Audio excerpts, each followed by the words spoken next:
प्यारे बच्चों, पिछली कक्षाओं में आपने देखा कि श्रद्धा मनु सर्ग में जो कामायनी महाकाव्य से लिया गया है, जयशंकर प्रसाद द्वारा रचित कामायनी महाकाव्य से उद्धृत श्रद्धा मनु काव्यांश में श्रद्धा व मनु के संवाद में किस प्रकार प्रसाद जी ने आशावादिता को दिखाया है। आपने पिछली कक्षाओं में देखा कि श्रद्धा एक अजनबी से उसका परिचय पूछती है और वह उसकी जो जिज्ञासा है कि वह सब कुछ जान ले।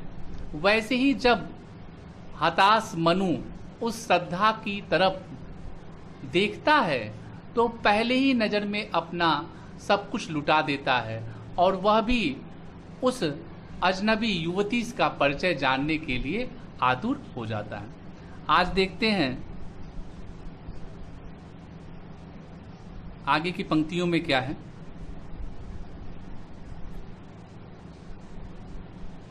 नील परिधान बीज, बहुत ही इंपॉर्टेंट है ये। नील परिधान बीज खुल रहा मृदुल, मृदुल का तात्पर्य है कोमल से है। नील परिधान, परिधान का मतलब वेशभूषा वस्त्र से है और नील मने नीले रंग के।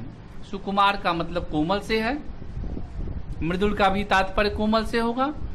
अधखुलांग यानी उस अधखुलांग आधा अंग खुला है। खिला हो ज्यों बिजली का फूल। अब मेघ, मेघ जानते हैं कि आप वारिद का पर्यायवाची है, बादल का है। बन बीच गुलाबी रंग। यहां जब मनु जो है, यहां जब हताश मनु श्रद्धा की तरफ देखता है तो उसके अलौकिक सौंदर्य पे अपना सर्वस्व लुटा देता है।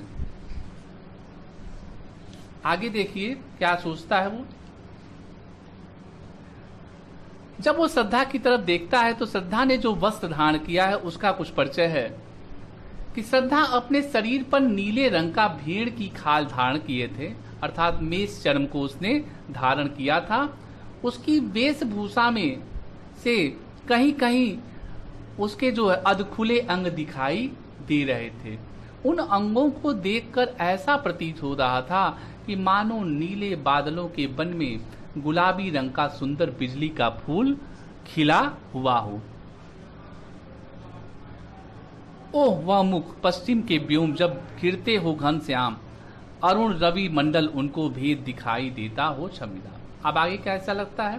श्रद्धा का वह कांतिमय और लालिमा युक्त मुख काले रंग के बादलों से घिरा हुआ ऐसा प्रतीत हो रहा है मानो संध्या के समय पश्चिम की ओर आकाश में काले बादल घिर आए हो और लालिमा से युक्त सूर्य उन काले बादलों को भेद कर आकाश को सुशोभित कर रहा है।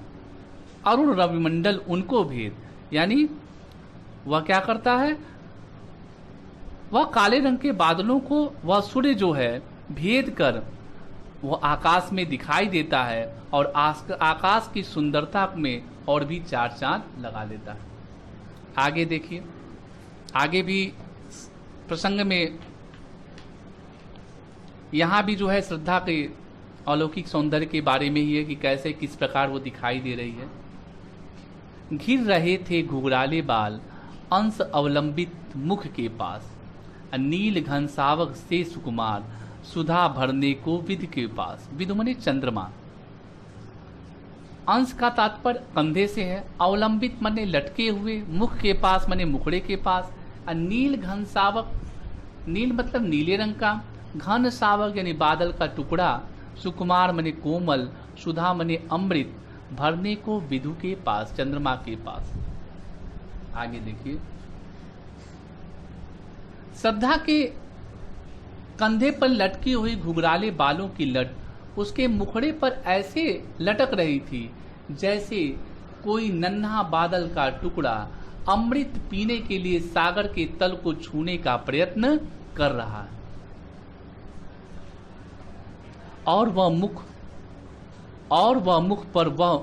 मुख पर वह मुस्कान रक्त किसलय पर ले विश्राम। अरुण की एक किरण अम्लान, अम्लान का तात्पर्य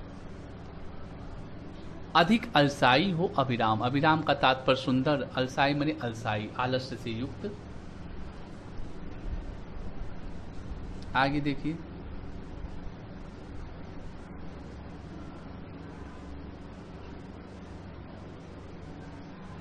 उसके मुखड़े पर मोहक मुस्कान, किसके मुखड़े पर? श्रद्धा। जब वो देखता है मनु, तो मनु श्रद्धा को निहारता रहता है। अब क्या वो फील करता है, क्या वो अनुभव करता है? कहता है कि श्रद्धा के मुखड़े पर जो मोहक मुस्कान थी वो ऐसी लग रही थी कि जैसे लाल रंग के नवीन कपोल पर सूर्य की अलसाई सी स्निग्ध यानी चिकनी किरण विश्राम कर रही हो। यानी सूर्य की किरणें भी उन कोमल कपोलों पर क्या करना चाहती है? विश्राम करना चाहती है। कहा मनु ने नभ धरणी बीच बना जीवन रहस्य निरुपाय, एक उल्का सा जलता भ्रांत शून्य में फिरता हूं असहाय। कौन हो तुम बसंत के दूत, विरह पतझड़ में अति सुकुमार। घन तिमिर में चपला की रेख, चपला तात्पर्य है बिजली, तपन में शीतल मंद बयार।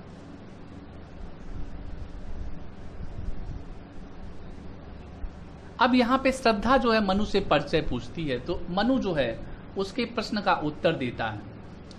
इस पर जो है मनु हताश है, तो उसी हताशा में बड़ी दयनीयता के साथ जो है अपना परिचय क्या देता है, देखिए। कहा मनु ने नभ धरणी बीच बना जीवन रहस्य निरुपाय। मनु श्रद्धा से कहता है कि मेरा जो जीवन है पृथ्वी और आकाश के बीच एक अनसुलझा रहस्य बन चुका है। एक उल्का सा जलता भ्रांत शून्य में फिरता हूं असहाय। मेरी स्थिति उस जलते हुए उल्का पिंड के समान है, जो किसी नक्षत्र से, किसी ग्रह से टूटकर जब वायुमंडल में, आकाश में गिरता है तो वह सर्वत्र इधर उधर घूमता रहता है। मेरा भी जीवन कुछ इसी प्रकार का है। आगे कहता है, ये भी इंपॉर्टेंट है। कौन हो तुम बसंत के दूत, बिरस पतझड़ में अति सुकुमार, अघन तिमिर में चपला की रेख, तपन में शीतल मंद बयार। आगे मनु पूछता है,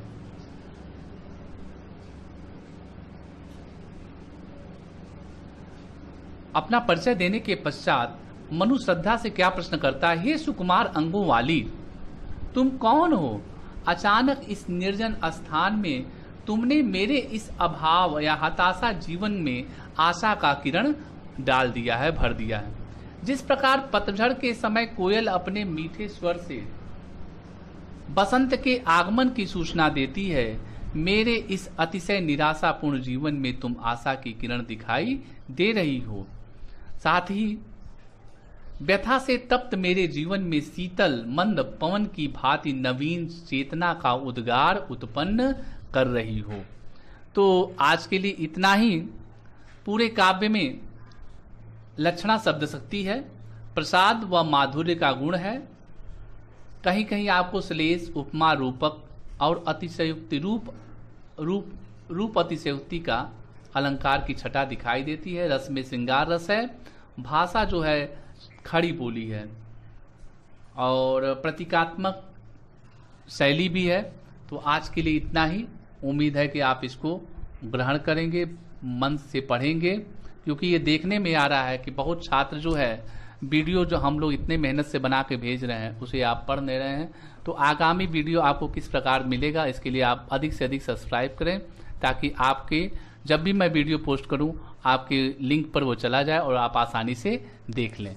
धन्यवाद।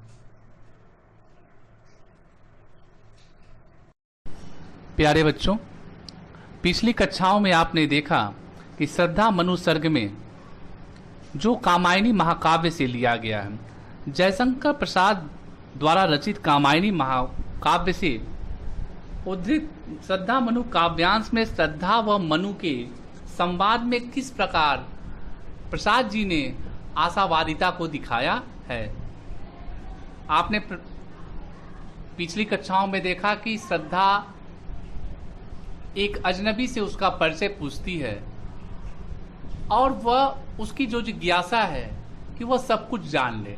वैसे ही जब हताश मनु उस श्रद्धा की तरफ देखता है तो पहले ही नजर में अपना सब कुछ लुटा देता है और वह भी उस अजनबी युवती का परिचय जानने के लिए आतुर हो जाता है।